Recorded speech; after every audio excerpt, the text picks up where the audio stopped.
श्री स्वामी समर्थ. तर स्वामी जेव्हा अक्कलकोटात आले तेव्हा स्वामींनी ज्या काही लीला केल्या त्या मी तुम्हाला सांगणार आहे. चोळप्पाच्या दारावर थाप पडली. आतून त्याने विचारले, कोण? मैं अहमद अली खां, दरवाजा खोलो. चोळप्पा किंचित गडबडला. हा सरकारी माणूस माझ्या दारात का? त्याची पत्नी म्हणाली, कोण आहे हो? अगं रिसालदार आहे, पाहतो त्याचे काय काम आहे ते. चोळप्पाने साशंकतेने दार उघडले. त्याची नजर खालीच होती.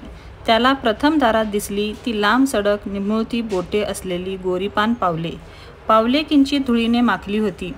जणू कर्पूर गौरशंकराने अंगाला उदी लावावी तशी. पावलांवर खिळलेली नजर त्याने थोडी वर उचलली. तो त्याला आश्चर्य दिसले. उभ्या असलेल्या इसमाच्या गुडघ्यापर्यंत त्याच्या हाताचे पंजे आहेत. हा अजानुबाहू कोण?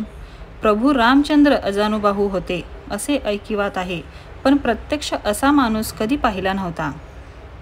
असा असू शकतो त्याची खात्री नव्हती. चोळप्पांचा संभ्रमित झालेला चेहरा पाहून अहमद अली खां म्हणाला, अप्पा, तुमच्याकडे अतिथी आला आहे. तुम्ही हिंदू लोक अतिथीला अल्ला मानता ना? कोशातून बाहेर पडून सावध झालेल्या चोळप्पाच्या लक्षात आले की पलीकडे रिसालदार उभा आहे. रिसालदार पुढे बोलत होता, अप्पा, हा अवलिया दिसतो. शिवाय गेले 3 दिवस हा उपाशी आहे. भुकेल्याला भोजन देण्यात अधिक पुण्य आहे ना, म्हणून मुद्दाम येथे घेऊन आलो. आता चोळप्पाने त्या अतिथीच्या मुखाकडे पाहिले व तो दिग्मूढ झाला. गौरवर्णाचा उत्फुल्ल चेहरा, भव्य कपाळ, सरळ नासिका, किंचित मोठे असलेले कान, अर्धोन्मिलित नेत्र कसे सारे शुभ्रप्रद, नजर खिळवून ठेवणारे होते. त्या पुण्यवान पुरुषाकडे पाहत असता चोळप्पाचे देहभान हरपले. अहमद अली म्हणत होता, हा हिंदू संन्यासी दिसतो. मी त्याला खायला घालून कसा बाटू म्हणून इथे आणला. चोळप्पा काहीच बोलत नाही असे पाहून खां म्हणाला, अप्पा, हा अवलिया गावाबाहेरच्या खंडोबाच्या मंदिरातून येऊन निशाण ठेवण्याची जागा, जे फाटक, तेथे 3 दिवसापासून येऊन बसला आहे. हा कोण, कुठला, कुठे जाणार काहीही सांगत नाही. बहिरा है या गुंगा, कुछ मालूम नहीं. ते अतिथी पुटपुटू लागले, येळकोट येळकोट जय मल्हार, येळकोट येळकोट जय मल्हार. अरेच्चा, हा तर साफ बोलतो आहे, ये गुंगा नाही. चोळप्पा नम्रपणे म्हणाला, ही मध्यान्हीची वेळ. त्यावेळी आपली सावलीसुद्धा आपल्या पायाखाली येते, ती दूर जात नाही. तर मग मी गृहस्थाश्रमी दारी आलेल्या अतिथीला दूर कसा करीन? अतिथी देवा, आधी आपण आंघोळ करावी. जेवण तयार आहे.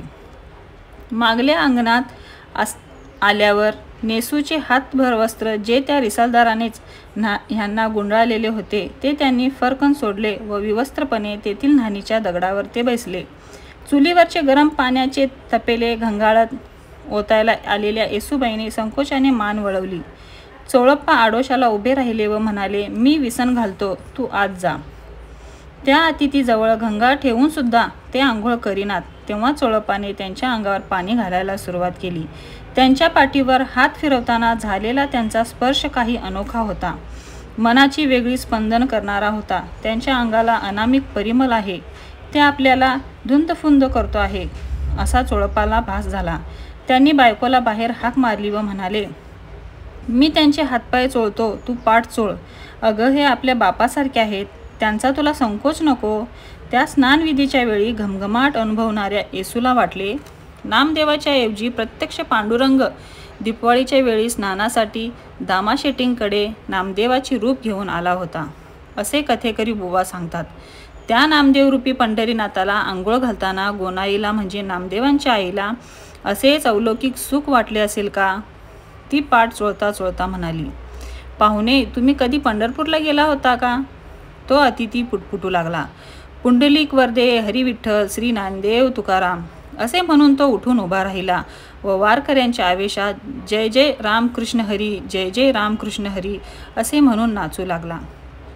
त्याला कसला तरी आवरून त्या दगडावर बसविला व चोळप्पा म्हणाले, बासनात माझा पंचा बांधून ठेवला आहे, तो आण.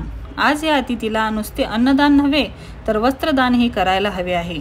अतिथीला आसनावर बसविले. त्याला गोपीचंदनाचा टिळा लावला. येसूने ताट वाढपाची सिद्धता केली. एवढ्यात तो रिसालदार आला व म्हणाला, आप्पा, भोजन हुआ क्या? हमारा अवलिया कहाँ है? चोळप्पा बाहेर ओटीवर आले. रिसालदार सांगत होता, अरे, ह्या इसमाची तर कमाल आहे. ये कोई ऐसा वैसा आदमी नहीं है. का काय झाले? स्नानाच्या वेळी अनुभव घेतलेले चोळप्पा म्हणाले, ये खंडोबा के मंदिर में बैठा था. पण याची नग्न अवस्था पाहून मुले चेष्टा करीत होती. बडे आदमी को लगता था ये पगला है. कुणी त्यांना हुंडत हुंडत करत होते, कुणी चमत्कारिक बोलत होते. पण हा इसम शांत होता, मधूनच स्वतःशी हसत होता असं ग्रामस्थ मंडळी सांगत होती. मग तो फाटक ठिकाणी आला. मी स्वतः 2 दिवस हा सगळा प्रकार पाहत होतो.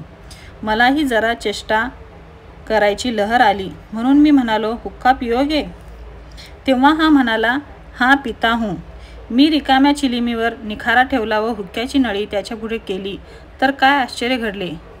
काय झाले? चोळप्पा आधीरतेने म्हणाले. ह्या माणसाने हुक्का ओढायला सुरुवात केली.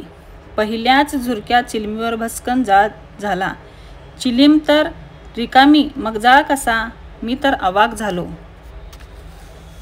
श्री स्वामी समर्थ. तर पुढील कथा मी तुम्हाला पुढच्या व्हिडिओमध्ये सांगेन. श्री स्वामी समर्थ.